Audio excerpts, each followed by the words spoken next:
Question number 23 हम लोग का है कि छोटू, मोटू, पतलू तथा लंबू बराबर के साझेदार हैं। 31 मार्च 2016 को फर्म का विघटन हो गया। फर्म का चिट्ठा निम्न दिया हुआ है। देनदार व प्राप्य बिल पर 20% कम वसूल हुआ। स्टॉक की 4000 रुपये की बिक्री की गई। संदिग्ध दायित्व के रूप में 1600 रुपये चुकाए गए। छोटू दिवालिया हो गया, उससे केवल 6000 रुपये प्राप्त हुए। वसूली व्यय 4800 हुआ। गार्नर व मर्रे नियम के आधार पर विघटन संबंधित खाता हमें बनाना है। तो आइए इस क्वेश्चन को अच्छे से समझाते हैं। तो सबसे पहले हम लोग रियलाइजेशन अकाउंट बनाएंगे। देखिए, जो गार्नर बनाम मर्रे नियम है वो हमारा पार्टनर्स कैपिटल अकाउंट पर प्रभाव डालता है। उसका कोई भी प्रभाव हमारे रियलाइजेशन अकाउंट पे नहीं पड़ता है। जैसे हम लोग पहले रियलाइजेशन अकाउंट बनाते हैं, सेम वही प्रोसेस अभी भी हम लोग क्या करना है, लागू करना है। तो सबसे पहले रियलाइजेशन अकाउंट में क्या करेंगे, डेबिट साइड में जो हमारी संपत्तियाँ उन्हें दिखा देंगे। तो यहाँ पे जगह 2 बिल्स रिसीवेबल कितने का, 50,000 का। उसके बाद स्टॉक दिया है तो 2 स्टॉक हो जाएगा कितने का, 30,000 रुपये का। ठीक, ये दोनों चीज़ें दिखा देंगे। संपत्ति का हो गया। अब दायित्व में क्या है, लेनदार हैं तो बाई क्रेडिटर्स दिखा देंगे। क्रेडिटर्स हमारे कितने के हैं, 16,000 रुपये के।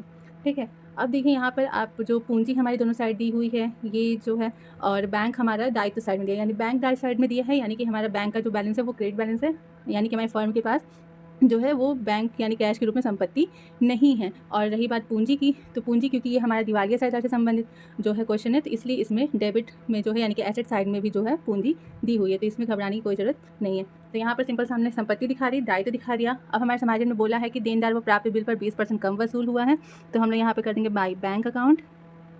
ठीक, देनदार व प्राप्य बिल यानी डेप्टर एंड बिल रिसीवेबल कितना, 20% कम, यानी कि 50,000 का 20% 10,000 हुआ, यानी कि 50,000 में 10,000 हमें कम प्राप्त है, तो कितना प्राप्त हुआ, 40,000। स्टॉक की कीमत कितनी मिली है, 4,000 रुपये सिर्फ। तो टोटल हमें कितना मिला है संपत्ति से, 44,000 रुपये। ठीक है, उसके बाद है कि संदिग्ध दायित्व के रूप में 1600 रुपये चुकाए गए हैं, यानी कि एक दायित्व था जो कि संदिग्ध था, यानी कि दायित्व वो हमें चुकाना पड़ भी सकता है और नहीं भी, लेकिन उसके संबंध में कितना चुकाया गया, 1600 रुपये। तो उसको हम लोग दिखा देंगे टू बैंक अकाउंट। तो संदिग्ध दायित्व यानी कि डाउटफुल लायबिलिटी कितना, 1600 रुपये। देखिए, वसूली का व्यय भी हुआ है कितने का, 4,800, तो यहीं पे हम लोग दिखा देंगे। रियलाइजेशन एक्सपेंसेस कितना, 4,800, उसे भी दिखा देंगे। साथ ही लेनदारों के भुगतान से संबंधित कोई भी सूचना नहीं दी हुई है, लेकिन हम लोग क्या करते हैं, अपने लेनदारों का भुगतान करते हैं, तो यहाँ पर हम लोग लेनदार का भी भुगतान करके दिखा देंगे। तो टोटल जो पेमेंट किया गया है वो किया गया 22,400 रुपये का। ठीक है, अब इसके अलावा और कोई भी मदी इसमें नहीं दिखाई जाएंगी, हम लोग टोटल करेंगे। तो टोटल आप देख ही सकते हैं कि डेबिट साइड का योग जो है वो ज़्यादा आ रहा है, कितना है, 1,02,400 रुपये। ठीक, 1,02,400 रुपये। हमें कितने का लॉस हुआ है तो माइनस करेंगे, तो 42,400 रुपये का लॉस हुआ है। इस लॉस को सारे पार्टनर्स अपने पीएल रेशियो में बांटेंगे। तो by loss transfer to partners capital account. कौन कौन से पार्टनर हैं, तो सबसे पहले हमारा पार्टनर है पतलू, फिर मोटू, फिर छोटू और फिर लंबू। ठीक है, अब क्योंकि ये चारों का जो है वो बराबर के साझेदार हैं, तो 42,400 को इन चारों में बराबर बराबर बांटेंगे, तो एक साझेदार जो है वो 10,600 रुपये की हानि को सहन करेगा। ठीक है, अब देखिए, गार्नर बनाम मर्रे नियम में क्या बोला है कि जो वसूली खाते में अगर हानि हो रही है तो उस हानि को जो साझेदार दिवालिया है वो भी सहन करेंगे, और जो सोचम है वो भी सहन करेंगे। तो सेम प्रोसेस हम लोग नॉर्मली भी करते हैं, और ऐसे दिवालिया साझेदार की कंडीशन में भी हम लोग सेम प्रोसेस करेंगे। ठीक है, अब हम लोग क्या करेंगे, इसके बाद बनाएंगे पार्टनर्स कैपिटल अकाउंट। तो यहाँ पार्टनर्स कैपिटल में हमारे 4 पार्टनर्स हैं, हमने सबका शॉर्ट फॉर्म में लिख दिया है क्योंकि अटेगा नहीं। तो सबसे पहले हम लोग क्या करते हैं, अपने पार्टनर्स के कैपिटल के बैलेंस को दिखाते हैं। तो हमारे 2 पार्टनर्स का कैपिटल बैलेंस क्रेडिट है, तो बाई बैलेंस BD हो जाएगा। ठीक है, तो पतलू का कैपिटल है 60,000 का और मोटू का कैपिटल है 30,000 का। ठीक, बाकी छोटू और लंबू का जो शेष है पूंजी का वो कहाँ दिया है, एसेट साइड में, यानी कि उनकी पूंजी क्या है, डेबिट शेष दिखा रही है, तो डेबिट में दिखाएंगे टू बैलेंस BD। देखिए, एक एक स्टेप हम आपको अच्छे से धीरे धीरे समझाएंगे। अगर आप समझते चलेंगे तो आपको बहुत ही अच्छे से गार्नर बनाम मर्रे नियम के आधार पर ये क्वेश्चन सॉल्व करना आराम से आ जाएगा। ठीक है, तो छोटू की पूंजी है 20,000 की और लंबू की पूंजी है 10,000 की, ये दिखा दिए। ठीक, उसके बाद हमें रियलाइजेशन अकाउंट में लॉस हुआ है, लॉस को जैसे हम लोग ट्रांसफ़र करते हैं वैसे ही करेंगे। तो टू रियलाइजेशन अकाउंट, सबके खाते में 10,600 का लॉस गया था, तो सबको दिखा देंगे हम लोग यहाँ पर। ठीक, ये हो गया। अब देखिए, गार्नर बनाम मर्रे नियम में कहा है कि जो वसूली खाते की हानि है उसे जो शोध क्षम्य साझेदार है वो क्या करेंगे, नकद में लाएंगे। ठीक है, तो यहाँ पर हमारे क्वेश्चन में ऑलरेडी बोला हुआ है कि दिवालिया कौन हो रहा है, छोटू दिवालिया हो रहा है। ठीक है, छोटू जो है वो दिवालिया हो रहा है। और आप देख सकते हैं कि लंबू का कैपिटल भी जो है वो डेबिट में है, लेकिन क्वेश्चन में ये नहीं कह रहा है कि लंबू भी दिवालिया हुआ है। तो लंबू का कैपिटल डेबिट में है, उससे हमें कोई फ़र्क नहीं पड़ेगा। हम लोग दिवालिया किसे मानेंगे, सिर्फ और सिर्फ छोटू को मानेंगे। यानी कि हम लोग ये मान के चलेंगे कि जो भी पेमेंट होगा वो लंबू अपना कर सकता है, तो लंबू को दिवालिया नहीं माना जाएगा, लंबू को शोध क्षम्य साझेदार माना जाएगा। यानी कि दिवालिया साझेदार को छोड़ करके बाकी जो तीनों शोध क्षम्य साझेदार हैं वो क्या करेंगे, अपनी वसूली खाते की हानि को ला करके फर्म में देंगे। तो यहाँ पर हो जाएगा बाई बैंक अकाउंट। ठीक है, पिछली वीडियो में हमने आपको बहुत अच्छे समझाया है कि गाइडलाइन बनाम नियम में क्या कहा है कि वसूली खाते में जो हानि होगी उसे जो शोध क्षम्य साझेदार होंगे वो क्या करेंगे, नकद ला करके देंगे। यहाँ पर नकद ये तीनों ही पार्टनर्स ला करके देंगे। तो पतलू भी देगा 10,600, मोटू देगा 10,600, छोटू दिवालिया हो गया वो नहीं देगा। लंबू का बैलेंस भले पूंजी का डेबिट है लेकिन वो भी शोध क्षम्य, क्योंकि क्वेश्चन में इसे दिवालिया नहीं ठहराया गया है, तो ये भी अपनी पूंजी की जो वसूली खाते की हानि है उसको ला करके देगा। ठीक है, ये हो गया। उसके बाद हमें समायोजन में बोला है कि छोटू दिवालिया हो गया लेकिन उससे 6,000 रुपये वसूल हुए हैं, यानी कि 6,000 तो हमें मिल गए हैं। तो यहाँ पर हो जाएगा बाई बैंक अकाउंट, फिर से कर देंगे, अलग से हम दिखा दें ताकि आप लोग कन्फ्यूज़न ना हो। तो 6,000 रुपये हमें छोटू से मिले हैं, तो छोटू में 6,000 दिखा देंगे। मतलब वो दिवालिया तो हुआ है लेकिन उससे फिर भी हमें 6,000 मिल गए, पूरी रकम नहीं मिल पाई है। अब इसके बाद क्या करेंगे हम लोग, तो देखिए इसके बाद हम लोग देखेंगे कि हमारे छोटू जो है, जो दिवालिया हो रहा है, उसकी पूंजी की कितनी कमी आ रही है, क्योंकि दिवालिया साझेदार की पूंजी कमी को कौन पूरा करेगा, शोध क्षम्य साझेदार पूरा करेंगे। तो हमारा जो छोटू है इसका हम लोग पहले टोटल कर लेते हैं। तो सबसे पहले हम लोग दिवालिया साझेदार के बारे में बात करेंगे। दिवालिया साझेदार कौन है, छोटू। तो छोटू का टोटल हो रहा है शेष जो है वो है 30,600 का। ठीक है, छोटू का टोटल हो रहा है 30,600 का। तो लेकिन वो 6,000 ला रहा है, तो हम लोग यहाँ पर देखेंगे कि उसकी पूंजी कमी कितनी हो रही है, डेफिशिएंसी यानी कि कमी, डेफिशिएंसी ऑफ छोटू कैपिटल कितना हो रहा है। तो टोटल उसकी पूंजी कमी हो रही है 30,600, जिसमें से कि वो 6,000 दे रहा है। ठीक है, 6,000 उससे हमें मिले हैं, तो अब उसकी पूंजी कमी कितनी हो रही है, 24,600। तो ये जो 24,600 ये कौन पूरा करेगा, जो शोध क्षम्य साझेदार हैं वो पूरा करेंगे। अब देखिए यहाँ पर ये चीज़ आप ध्यान रखिए कि भले से लंबू जो है वो शोध क्षम्य यहाँ पे माना जा रहा है, लेकिन उसका जो बैलेंस है पूंजी का वो डेबिट है ऑलरेडी, तो वो अपना ही जो पैसा है वो पेमेंट कर ले, वो बड़ी बात है। वो छोटू का कैसे करेगा, तो इस वजह से लंबू जो है वो छोटू की पूंजी की जो कमी है 24,600 की, उसे वो पूरी नहीं करेगा। वो सिर्फ और सिर्फ अपनी जो उसकी पूंजी की कमी होगी वो उसे ही सिर्फ देखेगा। तो हमारे शोध क्षम्य साझेदार कौन हुए, सिंपल सी बात कि जिस साझेदार की पूंजी का शेष जो होगा क्रेडिट होगा, वही क्या करेंगे, दिवालिया साझेदार की पूंजी कमी को पूरी करेंगे। तो हमारे जो पतलू हैं और मोटू हैं, सिर्फ इन्हीं दोनों का जो पूंजी का शेष है वो क्रेडिट है, तो ये दोनों ही क्या करेंगे, जो छोटू का कैपिटल की कमी है उसे पूरा करेंगे। ठीक है, तो ये चीज़ आप ध्यान रखिएगा।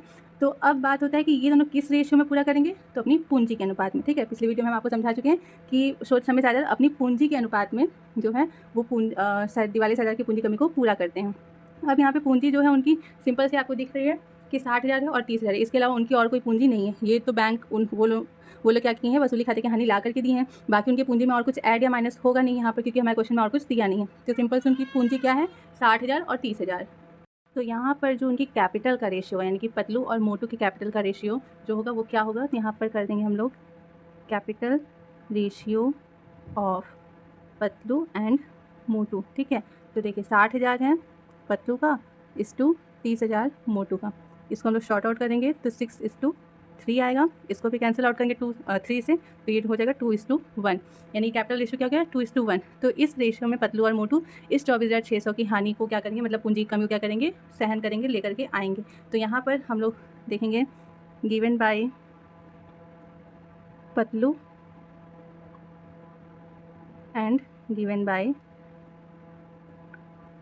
मोटू। ठीक, तो पतलू कितना देगा, 24,600 का 2/3 यानी कि 16,400 रुपये, और मोटू जो है वो 24,600 का 1/3 देगा, यानी कि 8,200 रुपये। ठीक, इतना देंगे। अब इसको हम लोग यहाँ पर दिखाएंगे कैसे, तो पतलू और मोटू जो है वो क्या कर रहे हैं, छोटू को देंगे। तो यहाँ पर एंट्री जो होगी वो होगी कि शोध क्षम्य साझेदार यानी कि Patlu debit, Motu debit, to Chhotu करेंगे। तो यहाँ पर देगा बाई पतलू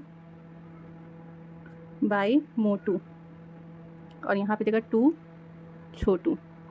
ठीक है। सेम वैसे ही जैसे हम लोग ख्याति के लिए एंट्री करते आ रहे थे वैसे ही, ठीक है, सेम वही प्रोसेस होगा। तो पतलू और मोटू किसको दे रहे हैं? छोटू को। तो हम लोग यहाँ पर किस में दिखाएंगे? छोटू के कॉलम में। 16,400 और यहाँ पर 8,200। तो देखिए जो छोटू का 30,600 था वो क्या हो रहा है? कंप्लीट हो गया। अब क्योंकि ये जो ये लोग दे रहे हैं पतलू और मोटू, वो क्या होगा? उनकी पूंजी में से हम लोग यहाँ माइनस करेंगे। तो यहाँ पर पतलू के कॉलम में 16,400 और मोटू के कॉलम में 8,200 दिखा देंगे। तो ये था कि हमारा दिवालिया साझेदार की जो पूंजी कमी है वो पूरी हो गई। अब शुरू करते हैं लंबू से। तो लंबू का टोटल क्या हो रहा है? 20,600।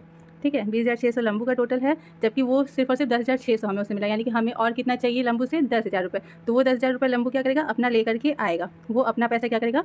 चुकाएगा, क्योंकि वो दिवालिया नहीं हुआ है, लेकिन उसकी पूंजी का शेष जो है वो है डेबिट। तो ये हो गया लंबू का भी हम लोग क्या कर लिए? कंप्लीट कर लिए। फिर बात करते हैं मोटू की। तो मोटू का टोटल शेष है 40,600 क्रेडिट बैलेंस। 40,600 में से वो अपना डेबिट बैलेंस माइनस करता है, तो उसे कितना मिलेगा? ठीक है, कितना मिलेगा? तो 21,800 रुपये मोटू को अभी और मिलेंगे। कौन देगा? फर्म देगा। तो हो जाएगा टू बैंक अकाउंट।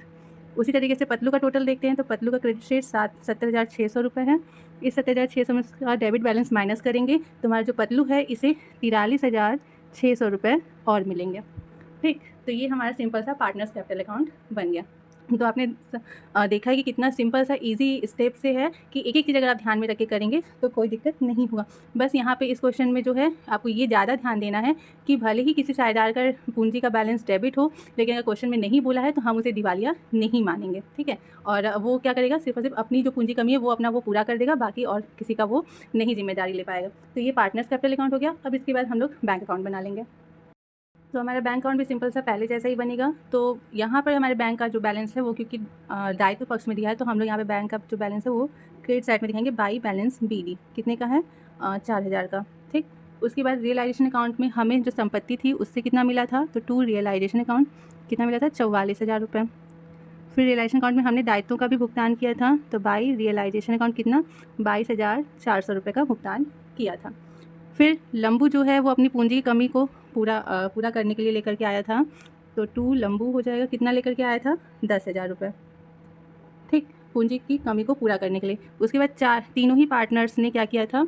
जो अपने रियलाइजेशन अकाउंट का हानि था, वसूली खाते की हानि को, उस तीनों ही साझेदार ने क्या किया था? कैश में दिया था। तो पहले हो गया पतलू, ठीक, फिर टू मोटू कर देंगे और फिर टू लंबू कर देंगे। छोटू तो दिया नहीं था, तो पतलू ने कितना दिया था? 10,600, यानी कि तीनों ही पार्टनर से 10,600 जो वसूली खाते की हानि थी उसे दिया था। और जो छोटू था जो कि दिवालिया हो गया था, उससे भी हमें कितना मिला था? 6,000 रुपये मिले थे। तो बस ये दिखा देंगे। उसके बाद जब पेमेंट की बारी आई तो फर्म ने पतलू को लास्ट में अभी हमने दिखाया कितना पेमेंट किया? 43,600 रुपये। और जो हमारा मोटू है उसे भी पेमेंट किया गया कितने का? तो 21,800 रुपये का। ये सारी हमारे दिखा देंगे, टोटल करेंगे तो हमारा दोनों साइड का टोटल क्या होगा? बराबर आएगा कितना? 91,800 रुपये। ठीक, तो ये था हमारा क्वेश्चन नंबर 23 एंड ये हमारा पहला क्वेश्चन था गार्नर बनाम मर्रे नियम से संबंधित। आई होप कि आप लोग को क्वेश्चन काफ़ी अच्छे से समझ में आया होगा। बढ़ते हैं नेक्स्ट क्वेश्चन की तरफ। तो क्वेश्चन हम लोग का कि मुन्नीलाल, निर्मल और नागेंद्र साझेदार हैं और लाभ हानि आपस में क्रमशः 1/2, 1/3 और 1/6 के अनुपात में बांटते हैं। साझेदारी के वितरण के समय उनकी स्थिति निम्न प्रकार दी हुई है। उसके बाद है कि रोकड़ के अतिरिक्त अन्य संपत्तियों के बिकने पर 48,440 रुपये प्राप्त हुए और विकटन व्यय के 520 रुपये दिए गए। नागेंद्र दिवालिया हो गए और उनसे कुछ भी प्राप्त नहीं हुआ है। उपयुक्त विवरण से फर्म की पुस्तकें बंद करने के लिए आवश्यक खाते खोलना है, किसके अनुसार? गार्नर बनाम मर्रे के अनुसार। तो आइए इस क्वेश्चन को देख लेते हैं। तो सबसे पहले रियलाइजेशन अकाउंट बनेगा जिसमें हम लोग सभी संपत्तियाँ पहले दिखा देंगे। तो हमारी संपत्तियों में सबसे पहले टू डेप्टर्स आ जाएंगे, ठीक, कितने के? 30,560 रुपये के। फिर स्टॉक है उसे दिखा देंगे, 18,440 रुपये के स्टॉक हो गए। और फिर फिक्चर्स एंड फिटिंग है, तो टू फिक्सचर्स एंड फिटिंग, ठीक, कितने का? 7,200 रुपये का। ये हो गई संपत्तियाँ। उसके बाद दायित्व साइड में सिर्फ और सिर्फ क्रेडिटर्स हैं, तो बाई क्रेडिटर्स दिखा देंगे यहाँ पर, कितने के? 38,750 रुपये के। ये हो गया। अब हमें बोला है कि रोकड़ के अतिरिक्त अन्य संपत्तियों के बिकने पर 48,440 रुपये प्राप्त हुए हैं, यानी कि जो संपत्तियाँ बिकी हैं उनसे क्या प्राप्त हुआ? 48,440 रुपये। तो बाई कैश अकाउंट करेंगे। यहाँ पर एसेट्स हम लोग कर लेते हैं, बस समझ में आ जाएगा कि ये तीनों संपत्तियाँ जब बेचे हैं तो हमें 48,440 रुपये प्राप्त हुए हैं। फिर कह रहा है कि विकटन व्यय के 520 रुपये भी दिए गए हैं, तो यहाँ पर हो जाएगा टू कैश अकाउंट। अब देखिए विक्टन व्यय के बारे में बोला है, लेनदार के बारे में नहीं कहा है, बट लेनदार का भी भुगतान होगा। तो यहाँ पर हम लोग क्रेडिटर्स कर देंगे, कितने के पूरा का पूरा पेमेंट हो जाएगा 8,750, और विघटन व्यय यानी कि डिसोल्यूशन एक्सपेंसेस कितने का, तो 520 रुपये का, उसे भी ऐड कर देंगे। तो टोटल हो जाएगा हमारा 39,270 रुपये। ठीक, इसके अलावा और कुछ क्वेश्चन में हमारे नहीं दिया हुआ है, तो हम लोग अब क्या करेंगे, टोटल हमारा डेबिट साइड का योग ज़्यादा आ रहा है, कितना है, तो 95,470 रुपये। इसे हम लोग दोनों साइड दिखा देंगे। तो हमें यहाँ पर लॉस हो रहा है कितने का, तो 8,280 रुपये का लॉस हो रहा है, जिसे सारे पार्टनर्स बांट लेंगे। तो by loss transfer to partners capital account. ठीक, तो कौन कौन है, तो मुन्नी लाल हैं, फिर निर्मल है और नागेंद्र। ठीक, ये तीनों पार्टनर्स बांटेंगे। किस रेशियो में बांटेंगे, तो रेशियो देखिए यहाँ पर क्या दिया है, रेशियो जो दिया है वो दिया है मुन्नी लाल इस टू निर्मल इस टू नागेंद्र का क्या रेशियो है, तो दिया है 1/2, 1/3 एंड 1/6। ये अलग अलग रेशियो दिया है। तो इसे अगर हम लोग सही अपने जैसा अभी तक हम लोग का सिंपल रेशियो होता है उसमें अगर कन्वर्ट करना चाहेंगे तो क्या करेंगे कि हम लोग इसको सिंपल रेशियो में कन्वर्ट करने के लिए इन तीनों का एलसीएम लेंगे। जब हम 2, 3 और 6 का एलसीएम लेंगे तो हमारा एलसीएम जो आएगा वो आएगा 6। ठीक है, हमारा एलसीएम क्या आएगा, 6 आएगा। तो 6 से हम लोग क्या करेंगे, डिवाइड करेंगे। तो देखिए 2 से 6 को डिवाइड करेंगे तो कितने का, 3 आएगा। ठीक है, फिर 3 से 6 को डिवाइड करके 2 आएगा, और 6 से 6 को डिवाइड करेंगे तो 1 आएगा। तो हमारा जो रेशियो बनेगा सिंपल रेशियो वो 3:2:1 का बनेगा। अब इस रेशियो में हम लोग 8,280 को बांटेंगे। चाहते तो हम लोग इस रेशियो में भी बांट सकते हैं, बट सिंपल रेशियो में कन्वर्ट करने के बाद थोड़ा क्वेश्चन सॉल्व करना आसान हो जाता है। तो हम लोग यहाँ पर 8,280 को 3:2:1 में बांटेंगे। तो मुन्नी लाल के हिस्से में 4,140 का लॉस जाएगा, निर्मल को 2,760 का लॉस सहन करना पड़ेगा, और नागेंद्र को 1,380 रुपये का। ठीक, तो ये था हम लोग का सिंपल सा रियलाइजेशन अकाउंट। अब हम लोग इसके बाद बनाएंगे पार्टनर्स कैपिटल अकाउंट। तो पार्टनर्स कैपिटल अकाउंट में पहले हम लोग पार्टनर्स के कैपिटल लिखा देंगे। तो बाई बैलेंस BD हो जाएगा। मुन्नी लाल और निर्मल का जो कैपिटल है वो क्रेडिट साइड का होगा 15,200 और 11,200। जो नागेंद्र है उसका पूंजी जो है वो डेबिट शेष है, तो टू बैलेंस BD कर देंगे। नागेंद्र की पूंजी जो है वो हम लोग डेबिट साइड में दिखाएंगे, कितने की है, 1590 की। ठीक, ये हो गया। उसके बाद जो हमारा रियलाइजेशन अकाउंट का लॉस है उसे ट्रांसफ़र कर देंगे। तो टू रियलाइजेशन अकाउंट हो जाएगा कितना, तो मुन्नी लाल का 4,140, निर्मल का 2,760 और नागेंद्र का 1,380 रुपये। ठीक है, अब क्योंकि जो शोध क्षम्य साझेदार हैं यानी कि नागेंद्र तो दिवालिया हो चुका है, तो नागेंद्र को छोड़ करके मुन्नी लाल और निर्मल ये दोनों क्या करेंगे, अपनी जो रियलाइजेशन अकाउंट की हानि यानी कि वसूली खाते की हानि है उसको क्या करेंगे, कैश में फर्म को देंगे। तो यहाँ पर जाएगा बाई कैश अकाउंट।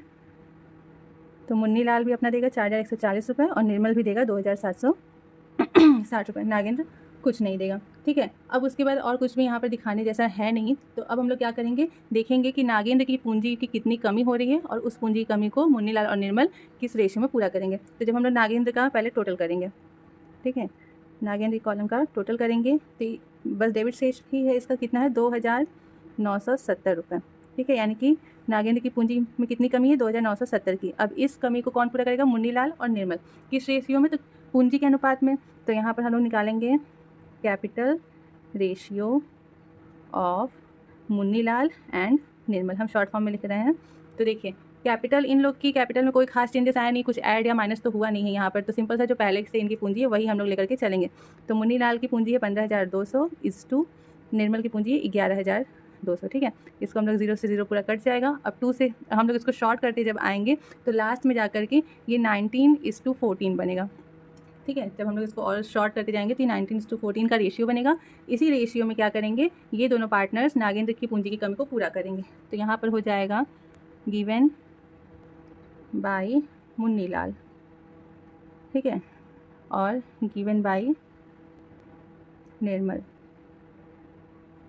तो कितना, तो पूंजी कमी कितनी है, 2,970 रुपये। तो 2,970 का 19/33 मुन्नी लाल देगा कितना हो गया, 1,710 रुपये, और निर्मल देगा 2,970 का 14/33 यानी कि 1,260 रुपये। ठीक, तो यहाँ पे सिंपल सा दिखा देंगे क्या, तो हो जाएगा बाई मुन्नी लाल और बाई निर्मल। अमाउंट जो है वो कहाँ जाएगा, नागेंद्र की कॉलम में 1,710 और 1,260 रुपये, और यहाँ पर जाएगा टू नागेंद्र कितना, 1,710 और 1,260 रुपये। बस इतना दिखा देंगे। अब हम लोग ये मुन्नीलाल सॉरी नागेंद्र का तो हो गया पूरा। अब हम लोग देखेंगे मुन्नीलाल और निर्मल का। तो मुन्नीलाल का टोटल करेंगे तो 19,340 रुपये आ रहा है। ठीक है, तो मुन्नीलाल को और पैसा हम लोग को पेमेंट करना है। तो यहाँ पे देखा टू कैश अकाउंट कितना पेमेंट करना है, तो 13,490 रुपये और देने हैं। निर्मल का टोटल करेंगे तो आएगा 13,960 रुपये। ठीक, जिसमें से इसका शेष डेबिट शेष माइनस करेंगे तो 9,940 का भुगतान और हमें निर्मल को करना होगा। ठीक है, तो ये सिंपल सा हमारा पार्टनर्स कैपिटल अकाउंट बन गया। अब इसी के बेस पे हम लोग क्या बनाएंगे, कैश अकाउंट। तो कैश अकाउंट में हम लोग क्या दिखाएंगे, सबसे पहले टू बैलेंस बीडी हो जाएगा। जो हमारे पास पहले से कैश का बैलेंस है कितना, 9,860 रुपये। ठीक, उसके बाद हमने दायित्वों के लिए रियलाइजेशन अकाउंट में पेमेंट किया था, तो बाय रियलाइजेशन अकाउंट कितना 39,270 रुपये का पेमेंट किए थे। उसके बाद एसेट से हमें मिला था तो टू रियलाइजेशन अकाउंट हो जाएगा, कितना मिला था तो 48,440 रुपये। ठीक, अब और क्या, तो हमने मुन्नीलाल और नागेंद्र को भी पेमेंट किया है, तो बाई मुन्नीलाल कितना पेमेंट किया है 13,490 रुपये, और निर्मल को पेमेंट किए तो बाई निर्मल कितना पेमेंट किए 9,940 रुपये। ये हो गया। उसके बाद मुन्नीलाल और निर्मल जो है वो अपने रियलाइजेशन अकाउंट का लॉस जो था वो भी कैश में लाए थे, तो उसे भी हम लोग दिखाएंगे। तो टू मुन्नीलाल कितना 4,140 रुपये और टू निर्मल कितना 2,760 रुपये। उसके बाद मुन्नीलाल का जो ऋण है वो भी पेमेंट हुआ होगा, तो बाई मुन्नीलाल लोन कितने का था, तो 2,500 का हमारा दायित्व साइड में दिया हुआ था आर्थिक चिट्ठे में, उसे भी पेमेंट कर देंगे। बस टोटल कर देंगे हम लोग, तो टोटल जो हम लोग का आएगा वो आएगा 65,200 रुपये।